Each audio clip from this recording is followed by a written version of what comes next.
दिन हो गए, परंतु अभी तक लौट कर नहीं आए और उन्हें ही कुछ खबर ही दी।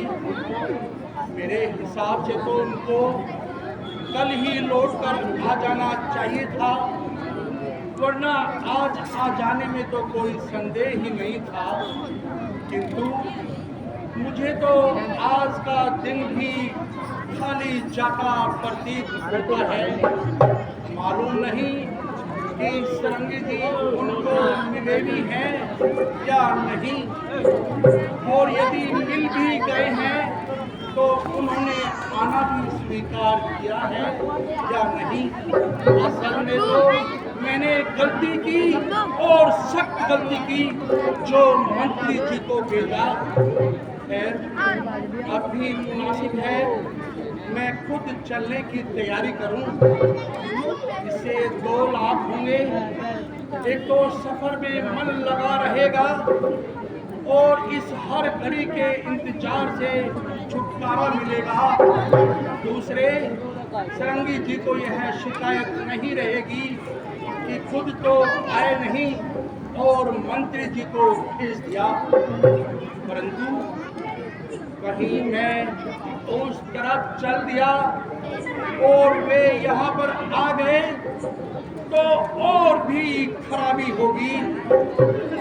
एक गलती को तो अब तक पछता रहा हूँ और यह गलती पे गलती किए जा रहा हूँ।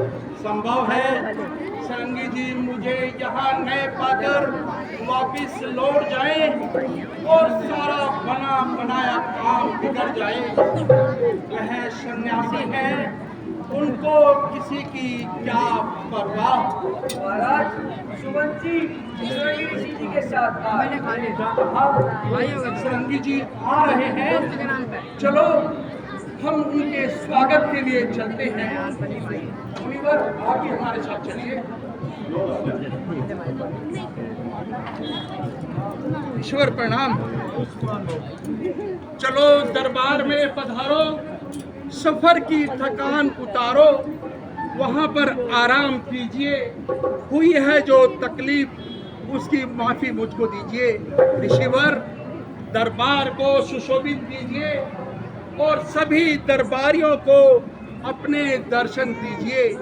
कुछ देर आराम करने से सफर की थकान दूर होगी और आपके दर्शनों से हमारी भी कुछ उम्मीद पूरी होगी।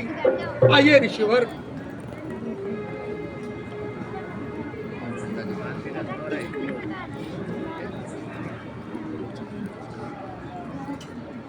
क्या इतनी तकलीफ थी? क्या है असल मुराद? किस कारण तुमने किया राजन हमको याद? ऋषिवर, दशरथ बहुत दुखिया और लाचार है, यहाँ तक कि जिंदगी तक से बेचार है। चारों तरफ से निराशा छाई है, केवल आपके दर्शनों ने कुछ धीर बंधाई है। तकदीर के फेर का सताया हूँ और दुखी होकर तुम्हारी शरण में आया हूँ। न जाने क्यों किस्मत इस कदर पेश पड़ी है जो इस तरह सताने पर अड़ी है। यदि हो सकता है तो कुछ इमदाद कीजिए, वरना अपने हाथों से मुझे संन्यास दीजिए। दशरथ सब कुछ छोड़ने के लिए तैयार है, केवल आपकी आज्ञा का इंतजार है। राजन, यह कैसी बातें करते हो? तुम्हारे यह उल्टे सीधे फिक्रे मेरी समझ में नहीं आते। ये पहेलियां किसी और समय के लिए रखो, व्यर्थ समय होने से क्या लाभ? इतनी देर से बातें किए जा रहे हो, किंतु सत्य कहता हूँ कि मेरे हाथ पल्ले अब तक कुछ नहीं खुला है। आखिर समझदार और दाना हो, जरा तबीयत तो ठीक करो और चित्त को टिकाओ। यद्यपि आप पर कोई मुसीबत सख्त है, परंतु यही तो परीक्षा का वक्त है। जो व्यक्ति ऐसे समय में डगमगाएगा वह दुनिया में कभी सफलता नहीं पाएगा। इसलिए पहले बात तो मुझ में तोलो और फिर मुझसे बोलो। ऋषि जी, उम्र का बहुत सा मुफीद हिस्सा गुजर चुका है। जवानी के दिन एक एक करके खत्म हो गए। बुढ़ापा बुढ़ापा आने लगा है, परंतु आज तक औलाद से खाली हूँ। अपने तमाम उपाय कर चुका, यहाँ तक कि वेदों के वृंद लगातार तीन शादियां करके भी दुनिया में बदनाम हुआ, परंतु सिवाय निराशा के कोई लाभदायक परिणाम नहीं निकला। शोक रघुकुल की समाप्ति के दिन नजदीक आ रहे हैं। इस हरे भरे घर की रौनक अब थोड़े दिनों की मेहमान है। हाट लोग जब इस कुल की वंशावली को पढ़ा करेंगे तो दशरथ के नाम के साथ मुझ भाग्यहीन को ही नपुता शब्द लगाकर दर्शाया करेंगे। यही विचार हैं जो हर समय मुझे जलहीन मीन की तरह तड़पाते रहते हैं।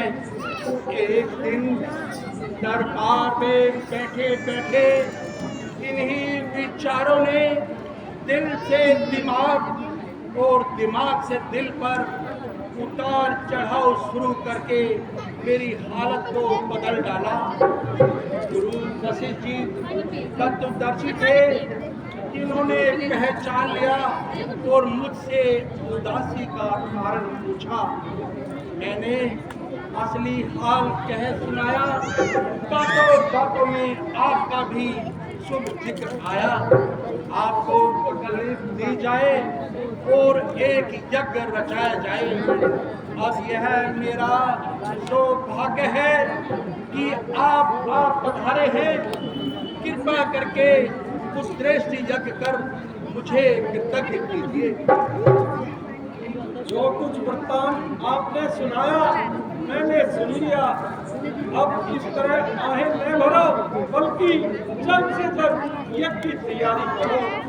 यदि ईश्वर को यही मंजूर है तो उसको करने में क्या दूर है।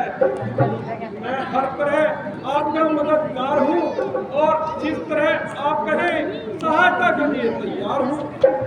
यज्ञ का कुल सामान पहले से तैयार था, केवल आपके आने का इंतजार था।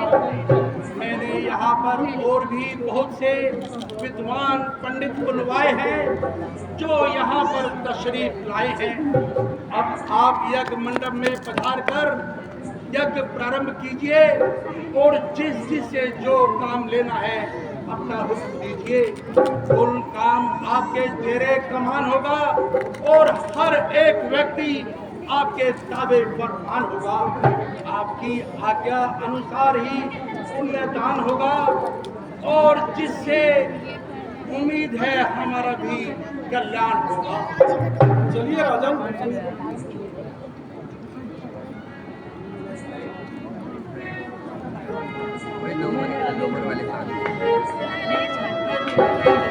अपने दोस्त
राजन, यह प्रसाद महलों में ले जाइए और सभी रानियों को थोड़ा थोड़ा करके खिलाइए।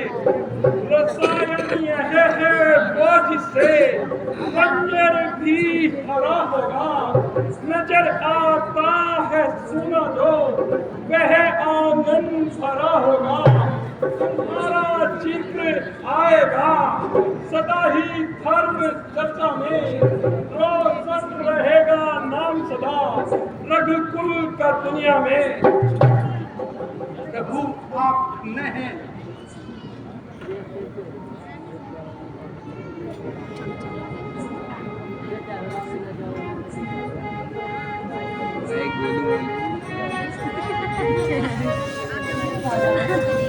Ha ha ha.